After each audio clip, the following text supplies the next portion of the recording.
Bonjour à tous, aujourd'hui on se penche sur une fleur de chanvre qui a un nom assez intriguant et surtout un profil aromatique qui ne laisse personne indifférent, la Girl Scout Cookies CBD. Un biscuit qui détend? Oui, l'idée peut paraître un peu étrange, c'est vrai. Et pourtant, c'est exactement la promesse de cette fleur. Alors, est-ce que c'est juste un nom bien trouvé ou est-ce qu'on a vraiment affaire à une expérience de relaxation gourmande? Allez, on regarde ça de plus près. Alors, voilà notre programme. On va d'abord voir ce qui rend cette fleur si spéciale. Ensuite, petit retour en arrière sur ses origines, direction la Californie. On va s'attarder sur son profil sensoriel, parce que c'est vraiment là qu'elle se démarque. Après, on décortiquera un peu la science derrière ses effets relaxants. Et enfin, on verra les meilleures façons de la consommer et tout ce qu'il faut savoir niveau légal. C'est parti? Bon, on commence par la base.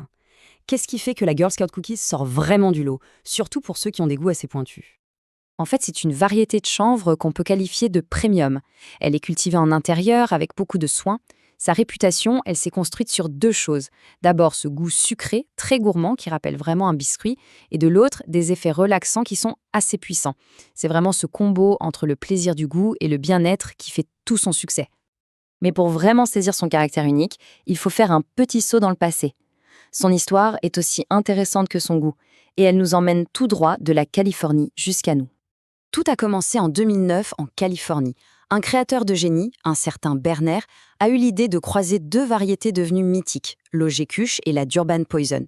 Et là, le succès a été fulgurant. Dans sa version d'origine, la GSC a gagné des prix super prestigieux. Elle est devenue une vraie icône.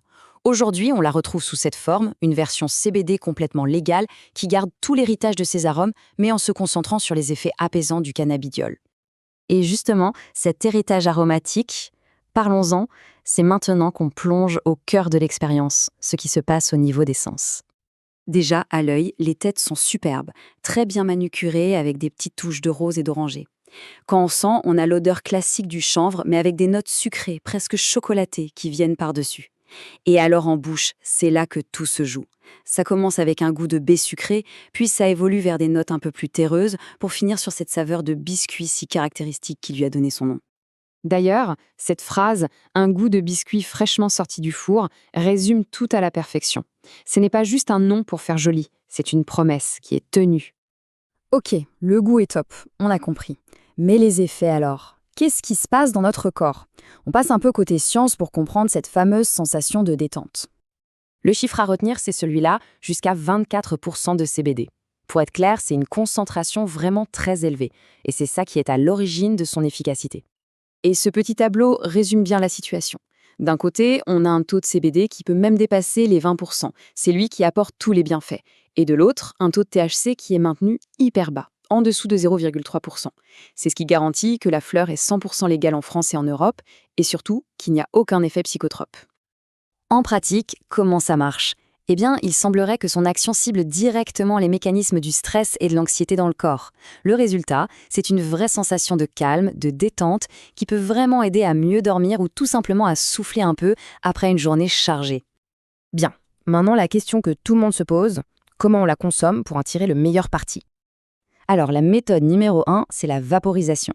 C'est ce qui est le plus recommandé parce que ça préserve vraiment tous les arômes et les effets sont assez rapides. Autre option, l'ingestion. On peut l'utiliser en cuisine, par exemple en faisant un beurre ou une huile infusée. Et enfin, pour une petite boisson détente, il y a l'infusion.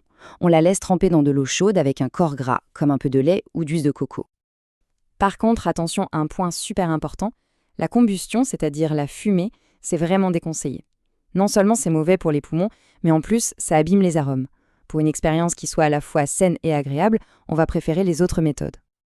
Allez, on termine avec les dernières infos pratiques mais essentielles, tout ce qui touche à la légalité et aux bonnes habitudes à prendre. Donc, pour récapituler, oui, c'est totalement légal en France, puisque son taux de THC reste sous la barre des 0,3%. Niveau qualité, on est sur une culture en intérieur, en hydroponie, qui vient de Suisse. Et d'ailleurs, la source de cette analyse souligne la qualité de la sélection proposée par le fournisseur Green Owl pour cette variété. Et un dernier conseil pour qu'elle garde toutes ses saveurs, il faut la conserver dans une boîte bien hermétique, dans un endroit frais et sec, et surtout loin de la lumière. Et bien sûr, la règle de base, on la garde toujours hors de portée des enfants. La question au final, c'est est-ce que la relaxation peut être une expérience gourmande? Avec la Girl Scout Cookies CBD, il semblerait bien que la réponse soit oui. C'est une belle invitation à voir le bien-être sous un autre angle, avec une petite touche de plaisir en plus.